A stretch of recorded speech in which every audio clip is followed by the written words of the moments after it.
السلام علیکم ورحمۃ اللہ وبرکاتہ۔ آج بڑے پیر صاحب کا دن ہے صلی اللہ علیہ وسلم۔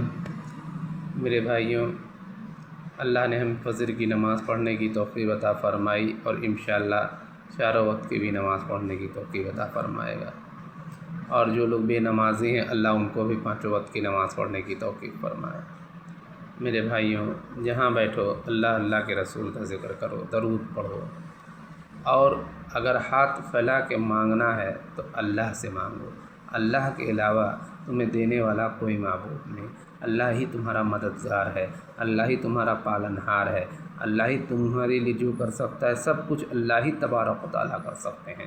اللہ کے علاوہ کوئی معبود نہیں۔ اللہ ذریعہ بنانے والے ہیں، اللہ ہی سب کچھ دینے والے ہیں، اللہ ہی عزت بھی دیتا ہے اور ذلت بھی دیتا ہے۔ اسی لیے انسان کہتا ہے وَحَيُّ الْمُنْتَصَى وَذِلُّ الْمُنْتَصَى، عزت اور ذلت دینے والا اللہ ہی ہے، روزی دینے والا بھی اللہ ہی ہے۔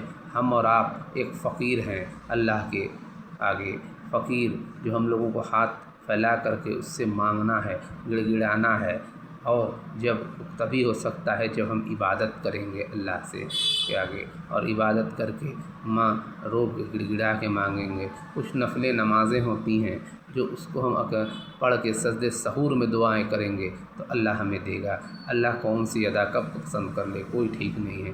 جب ہم مدد کریں گے تو اس کسی انسان کی دعا سے بھی اللہ ہماری مدد فرما دے گا، پر آج کوئی کسی کی نہیں مدد کر رہا ہے۔ ولا حول ولا قوت، کتنا خراب ماحول ہے۔